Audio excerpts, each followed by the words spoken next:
একটি সরকার করেছিল।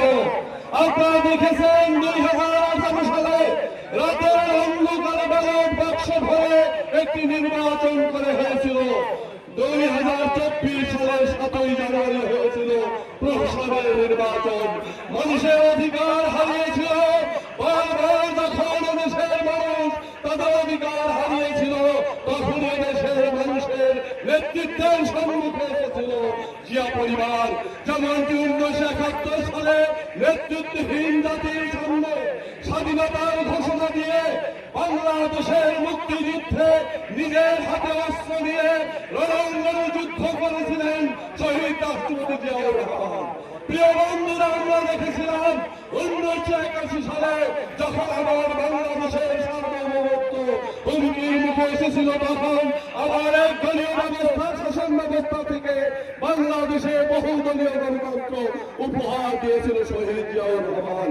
প্রিয় বন্ধুরা, আমরা দেখেছিলাম স্বৈরাচারের সাথের বিরুদ্ধে 9 বছর দেশ নেত্রী বেগম খালেদা জিয়া শত জেল জুলুম উপেক্ষা করে আপসহীন থেকে সাদের পদত্যাগের মধ্য দিয়ে বাংলাদেশে একটি স্মরণকালের নিরপেক্ষ নির্বাচনের মধ্য দিয়ে তিনি ক্ষমতায় এসেছিলেন।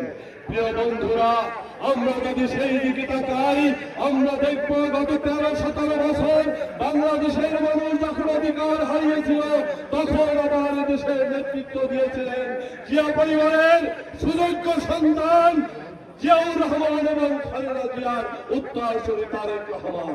গত 17 বছর তিনি মায়ের চিকিৎসার পাশে থাকতে পারেননি, তিনি ভাইয়ের নারাজা দিতে পারেননি, অথচ দেশের মানুষের গণতন্ত্রের কথা ভেবেছেন। তিনি দেশের মানুষের মুক্তির কথা ভেবে 31 দফা দিয়েছেন। তিনি এদেশের মানুষের জন্য আগামী একটি সুন্দর বাংলাদেশ বিনির্মাণ করার জন্য যে বাংলাদেশের স্বপ্ন দেখেছিল, 30 লক্ষ মানুষের শহীদের রক্তের বিনিময় 1971 সালে যে বাংলাদেশ আমরা চেয়েছিলাম, বাংলাদেশের 3 লক্ষ মানুষের ইজ্জতের বিনিময়ে স্বাধীন বাংলাদেশে, কিন্তু আজও সেই বাংলাদেশ আমরা পাইনি। গত 17 বছর আমাদের মানুষের উপর নির্যাতন নিপীড়ন করা হয়েছে।